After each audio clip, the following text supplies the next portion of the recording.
જય શ્રી કૃષ્ણ, જય માતાજી. કેમ છો બધા? મજામાં? તો સ્વાગત છે તમારા બધાનું આજના એક નવા વિડીયોમાં. અને અત્યારે છોકરીયાલમાં 8:30 થઈ ગયા છે અને મારા મીસુબેન ને પ્રિન્સભાઈને તો સ્કૂલે વયા ગયા છે. એને સવારમાં જવાનું જોઈને જો કપડાં મશીનમાં નાખી દીધા છે અને બીજું બધું એક તો સવારનું જ કામ કર્યું છે, બીજું કંઈ કામ થયું નથી. આજે છે દિવાસો, એટલે અમારે જો અત્યારે વાર્તા સાંભળવા જવાનું છે. તમારે પૂજાની થાળી બધી તૈયાર કરી લીધી છે. મેં મારા મમ્મીએ બે અને અમે વાર્તા સાંભળવા જઈએ છીએ ગોરાણીમાના ઘરે જ, કે ગોરાણીમાં વાર્તા કરે બધી ગામની બાઈઓ આવે અને સાંભળે. અમારે તો અહીંયા એમ જ કરે છે બધા એમ. તો ફટાફટ જો મારી થાળી તો તૈયાર થઈ ગઈ છે. તો હવે હું અને મારી મમ્મી છે ને વાર્તા સાંભળી આવીએ અને પછી બધું કામ બાકીનું છે એ આવીને કરશું. અમારે ફરાળ કરવાનું બાકી છે, રસોઈને એવું બધું આવીને ફટાફટ પહેલાં વાર્તા સાંભળી આવી. પછી મેં હમણાં કીધું એમ કે મારે પૂજાની થાળી તૈયાર થઈ ગઈ છે, જેમાં દાળ લઈ લીધી છે, તુવેરની, ચણાની અને ચોખા લઈ લીધા છે અને માતાજીની છબી છે એમાં લોટ લઈ લીધો છે. એ બધું જેટલી વસ્તુ આપણે લઈ જવી હોય એટલી એમ પૂજામાં, તો ત્યાં જઈને આપણે બધું છે એ ધરી દેવાનું. અને પછી આ છબી છે ને એને ગોરાણીમાં ચાંદલા કરી દઈએ અને વાર્તા સાંભળી ઘરે આવતું રહેવાનું. અને તો એક સોપારી લઈ લીધી છે અને ગોરાણીમાં આપવા માટે ₹10 છે.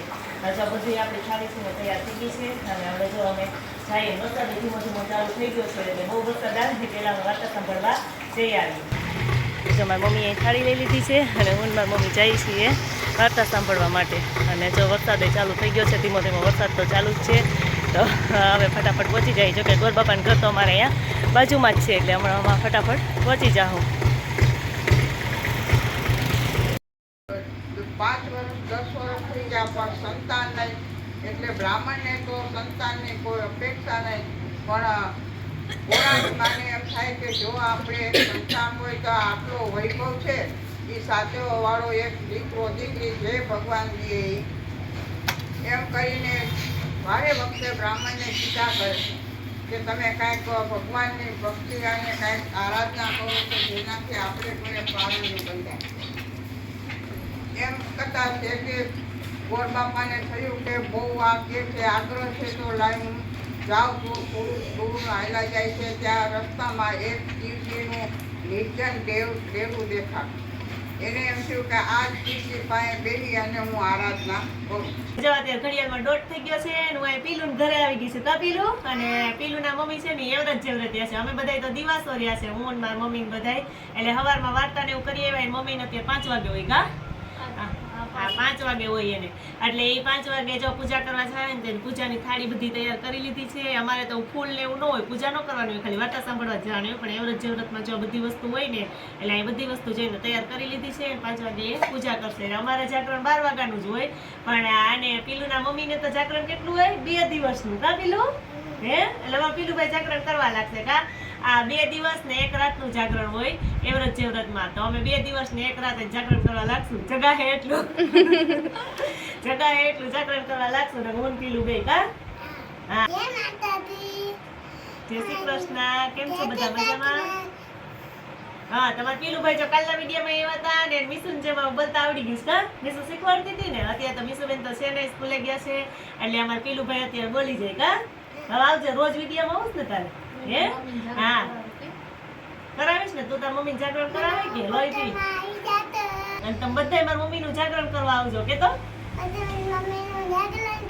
હા, પીલુભાઈ મમ્મીનું બધા જાગરણ કરવા આવજો. કા તો અત્યારે તો બપોર વચ્ચે અમારે સુવાનું તો હોય નહીં, એટલે જો હું આવી છું અમે બધા બેઠા અને પીલુભાઈને રમાડીએ. કા અત્યારે ચોકડીયાલમાં 7 થઈ ગયા છે અને મારી રસોઈ તો બની ગઈ છે. રસોઈમાં તો આજે જો કઢી જ બનાવવાની હતી અને લાપસી બનાવવાની છે ને, તો લાપસી મારી મમ્મી બનાવે છે, કેમ કે અત્યારે માતાજીને લાપસી ધરવાની હોય પ્રસાદીમાં એમ.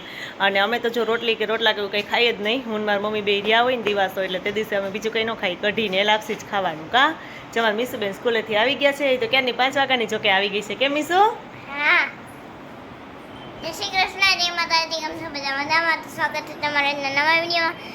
જો હું સ્કૂલેથી ભણીને આવી ગઈ છું અને જો આવીને એને લેસન કરતી હતી તો એને વરસાદના કોક છટાવા માંડ્યા તો હું જો આવતી રહી. મીસુબેન છે ને એ વરસાદ જોવા આવતા રહ્યા. કા હા, એટલે અમે મીસુને હોમવર્ક તો થઈ ગયું છે અને અમે જો ફટાફટ હમણાં લાપસી બની જાય ને એટલે પ્રસાદી છે ને માતાજીને જુવારી લઈ. તો જો મેં કીધું તેમ કે મારે તો 12 વાગ્યા સુધીનું જાગરણ છે, પણ મારા કાકી છે ને એને સવાર સુધી અને બીજે દિવસે પણ 5 વાગ્યા સુધીનું જાગરણ છે. તો સાંજે તો એનું જાગરણ કરાવવા માટે જાશું. તો હાલો ફટાફટ લાપસી બની જાય ને એટલે આપણે પ્રસાદ ધરી દઈએ માતાજીને અને પછી ખાઈ લઈએ. જો કે જમવાનું તો અમારે વહેલું જ હોય એટલે પહેલાં ભગવાનને જમાડીને પછી અમે પણ જમી લઈએ. માતાજીની પૂજા કરી લો. અને જો અત્યારે છે ને આ દીવો પેટાવાનો હોય તો દીવો આપણે અત્યારે ચાલુ કરીએ ને જે એ દીવો આપણે 12 વાગ્યા સુધી જાગરણ હોય એટલે 12 વાગ્યા સુધી છે ને ચાલુ રાખવાનું હોય. એટલે અત્યારે દીવો પેટાવી લઈએ એટલે પછી 12 વાગ્યા સુધી છે ને દીવાને ચાલુ રાખવાનું. આ દીવો છે ને આપણો પેટાવાઈ ગયો છે અને હવે આપણે એને 12 વાગ્યા સુધી ચાલુ રાખશું. એટલે આપણું જાગરણ હોય ને ત્યાં સુધી આપણે દીવો ફરજિયાત કોઈ પણ જાગરણ એમ આ દિવાસામાં એવું નહીં, ગમે આપણે જાગરણ હોય ને એટલે આપણું જે જાગરણ પૂરું થાય ત્યાં સુધી આપણે દીવો ચાલુ રાખવાનું. તો આપણે પ્રસાદ કરી દઈએ. તો પેલા છ માતાજીને આપો.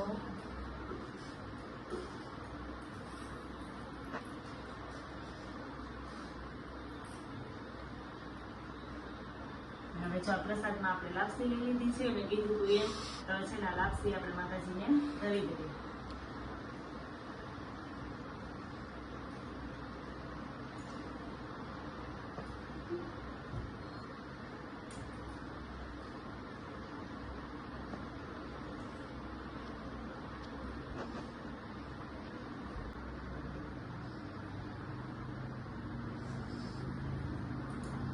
તો જો માતાજીને આપણે પ્રસાદ પણ ધરી દીધો છે અને જો દીવો ચાલુ કરી દીધો છે તો દીવામાં ઘી છે આથી રકબી જ ભરી દીધી છે. એટલે છે ને આપણે 12 વાગ્યા સુધી ઉપાડીને એમ પછી વચ્ચે જોઈ લેશું. જો એમાં ઘી ઓછું થઈ જાય તો આપણે પાછું પૂરી દેશું દિવેલ. અને હાલો હવે ફટાફટ પ્રસાદી હવે ધરાયેલી છે માતાજીને આપણે પણ પેટ પૂજા કરી લઈએ અને જમી લઈએ.